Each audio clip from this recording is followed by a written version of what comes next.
This video is brought to you by NordVPN. Give yourself options online. Go to nordvpn.com/TopTenz to get a 2-year plan with a huge discount plus an additional free gift. More on them in a bit. In 1913, French agricultural engineer Max Ringelmann studied people playing tug-of-war. His studies resulted in the observation of the Ringelmann effect. It posits that the more individuals or groups are involved in an action, the less effort exerted by any individual unit. After all, there's less blame that will be put on any specific unit in the event of failure, and less credit in success. Not to mention more infighting, confusion, choke points, bottlenecks, and so on. As we'll see, Ringelmann's effect can definitely be a valid principle. For the purpose of this video, the biggest unit covered will be a brigade. In the army, a brigade is a collection of regiments, usually around 4. A regiment is a group of battalions, often 2, and a battalion is a group of companies, and companies are generally around 100 troops. As we'll also see, sometimes a company is a much larger group of soldiers than what is needed to change the course of a battle, and with it, often history. Number 10. The 303rd Squadron. Despite the fact that the nation of Poland surrendered less than a month after Germany invaded on September 1st, 1939, that was by no means the end of Polish military involvement in the Second World War. In August 1940, the 303rd Squadron was formed out of refugee pilots from the 1st Police Air Force Regiment that gathered in Blackpool, England. Trained on outmoded planes back in Poland, they took to their Hawker Hurricanes with such vigour that they shot to the top of the Royal Air Force ranking for the Battle of Britain and stayed there for essentially the duration of the war, shooting down 3 times the number of enemy planes for an average RAF squadron, while suffering 1/3 the casualties. On September 7th, 1940 alone, they shot down 14 Luftwaffe planes without suffering a single casualty. Plenty of experts, both then and in recent years, have given the 303rd Squadron credit for being key to victory. Air Chief Marshal Hugh Dowding said that if it weren't for their contribution to the Battle of Britain, quote, "I hesitate to say the outcome would be the same." Carl Cruff of the New England Air Museum said of the 303rd, "They were able to turn the tide of history." Despite their amazing performance for decades, their contribution was downplayed largely due to Poland's presence behind the Iron Curtain, increasing tensions with the British government for being unable to keep the promise of returning the Poles to their liberated homeland. Number 9. Princess Patricia's Canadian Light Infantry. By Western standards at least, it's not ideal for a group of soldiers to have the word princess in their regiment's name, and this was particularly the case in the 1950s. The teasing very likely came to an end after the events of April the 24th to the 25th, 1951. That was when the 2nd Battalion of the Princess Patricia's Canadian Light Infantry was deployed to Hill 677 to defend the withdrawal of the South Korean Army across the Kapyong River Valley about 10 miles from the 38th parallel in response to a massive Chinese offensive. To show just what the 700 Canadians were up against, on April the 23rd, the 3rd Battalion of the Royal Australian Regiment clashed with the Chinese and were forced to withdraw after suffering heavy losses. The next day, 5,000 Chinese troops began waves of assaults on the Canadians, including under cover of night. Desperate measures were needed to hold the line, such as one wounded private needing to launch one-man counterattacks 3 times. At another point, Lieutenant Michael Levy resorted to requesting Canadian artillery bombard his own position to halt an attack. Toward the end of the battle, the Canadians were completely cut off, saved only by airdrop supplies. Ultimately, their sacrifice and bravery would buy the United Nations forces time to regroup and stymie the larger Chinese offensive. Number 8. 1st Tank Brigade. Let's talk about by far the most recent event on this list. It's time to turn our attention to Chernihiv, a city in Ukraine roughly 60 miles north of Kyiv. When the Russian invasion of Ukraine began on February the 24th, 2022, this brigade of roughly 150 tanks and 1,200 troops was the only force that stood between the city of 230,000 people and the Russian 41st Combined Arms Group, which included more than 10 battalions. As early as February the 25th, the 1st Battalion had brought the 41st to a standstill. By March the 6th, the greatly outnumbered brigade was being predicted to surrender as its supply lines were in danger of encirclement. Instead, it not only held out, but suffered much lower casualties than expected and managed the feat of shooting down Russian aircraft. By March 23rd, having suffered 10,000 casualties, the 41st had fallen back to change strategy, handing the Ukrainians a surprise victory. Number 7. The Cavalry Reserve at Poitiers. Now that relative current events are out of the way, this next entry is going to the other end of the timeline and taking us to the Middle Ages. As far as major battles of the 100 Years' War, 1340 to 1457 go, the 1356 CE Battle of Poitiers is often overshadowed by the Battle of Crécy a decade later and the Battle of Agincourt half a century later. After the end of the 10-year ceasefire in the wake of the milestone victory at Crécy, an English force of 12,000 under the command of Prince Edward the Black attack, raided into central France. They were caught by an army of 40,000 French under the command of King John II, and despite an attempted retreat on Prince Edward's part, on September the 19th, the battle began. While the longbowmen once again had a devastating effect on the French, just as they had at Crécy,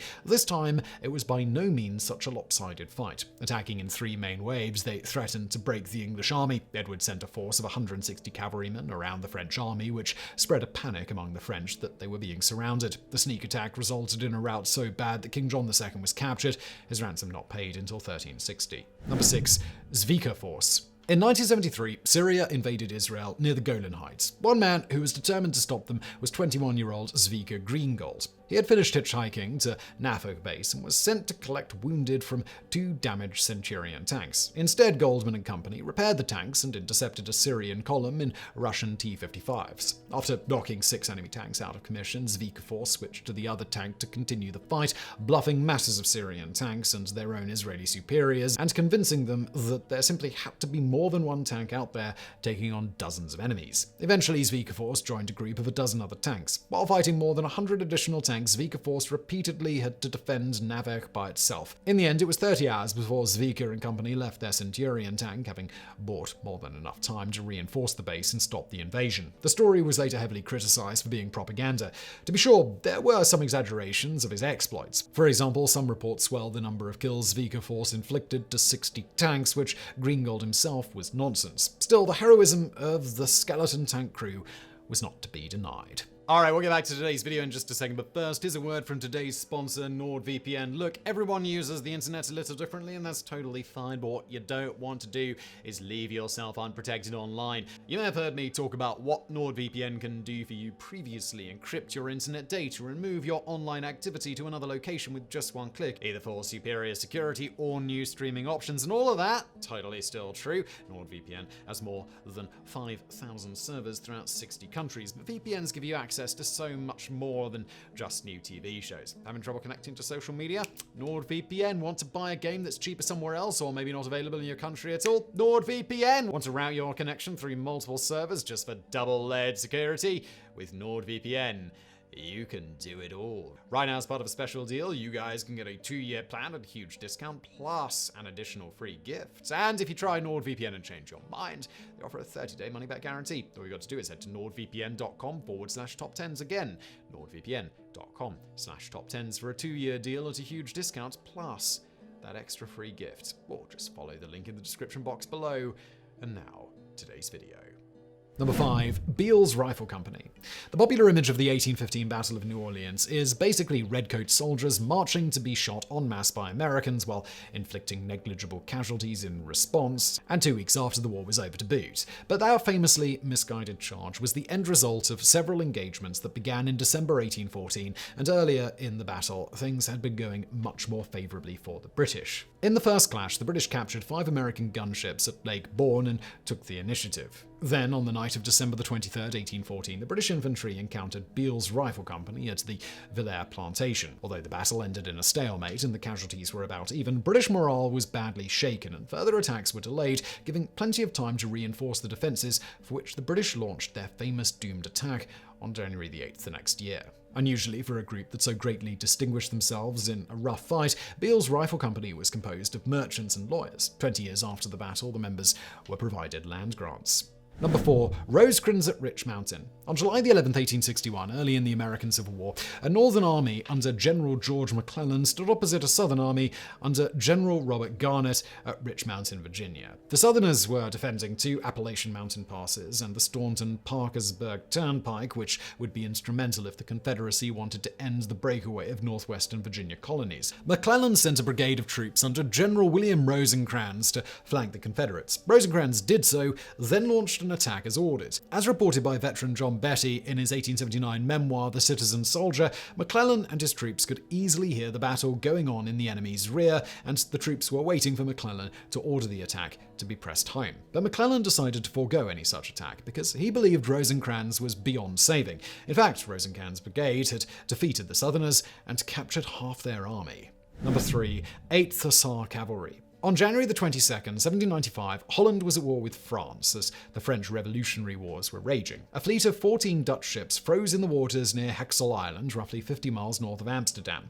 Well armed, the vessels were ready for an attack by ships from unfrozen water or by artillery bombardment. So, General Jean-Charles Pichegru turned to a more unusual weapon for battling gunboats and ordered a cavalry charge on the ships. The 8th Hussar Cavalry caught the ships so completely off guard that they surrendered faster than the French had dared hope in one of the more unusual events in military history. Number 2. Intelligence and Reconnaissance Platoon. When the Wehrmacht launched its final blitzkrieg on December 18, 1944 to begin the Battle of the Bulge, the I&R platoon of the 394th Infantry Regiment in Lanzereth, Belgium, were just 18 men, a group led by a 20-year-old Lieutenant Lar Boek. After spotting the approach of the 1st SS Panzer Division, the platoon's communications with High Command were cut by a 2-hour artillery bombardment, and a group of more than 250 organized paratroopers attacked. Unfortunately for the attackers, the platoon had already received their orders to hold at all costs. Over the course of the next day, the platoon inflicted 200 enemy casualties and stalled the advance for most of a day until 50 paratroopers successfully attacked at dusk. Amazingly, they only suffered 1 wounded casualty when Boek was shot in the leg and 1 death. The Battle of Lazareth would provide such an invaluable delay that it knocked practically the entire northern German attack off schedule by 18 hours, allowing massively better preparation for defenses and organizing counterattacks. It wouldn't be until 1891 that the remarkable stand was recognized and the platoon became the most heavily decorated in the US military. Number 1. The Lost Battalion. Speaking of battles between Americans and Germans that came down to a huge degree of the actions of one small group, on October 2nd, 1918, 700 soldiers of the 1st Battalion, 308th Infantry under Major Charles Whittlesey, attacked the Germans along the Charleveux Ravine in the Argonne Forest. While units on either side of their flanks stalled, those 9 companies reached their objective, by some accounts through a breakthrough, by others because the Germans lured them in through an ordered withdrawal, and then were cut off by the 2nd Landwehr Division. Over the next 5 days, the battalion was subjected to almost relentless sniping, machine gunning, and attacks. Not only did those isolated troops face countless attacks by a vastly superior force alone, the one point where they got support from the rest of the Allied army, it actually helped the German army. On October 4th, the 152nd Field Artillery Brigade began a bombardment of the area in an attempt to relieve the battalion, but due to faulty information, their shells overwhelmingly landed on their fellow troops, killing 30 of them. The Germans were well aware of this, and when the Americans sent pigeons back to command to call for an end to the bombardment, the German snipers gunned them down. The one pigeon that got through arrived with a wound from a German bullet. The end of the bombardment meant the resumption of German assaults, but even out of food and low on ammo, they were able to repulse the attacks, and the attempt to destroy the battalion tied down the German troops sufficiently for the rest of the American offensive to break through. Only less than 200 came out of the battle still able-bodied, having done much to bring about the end of the First World War the month after.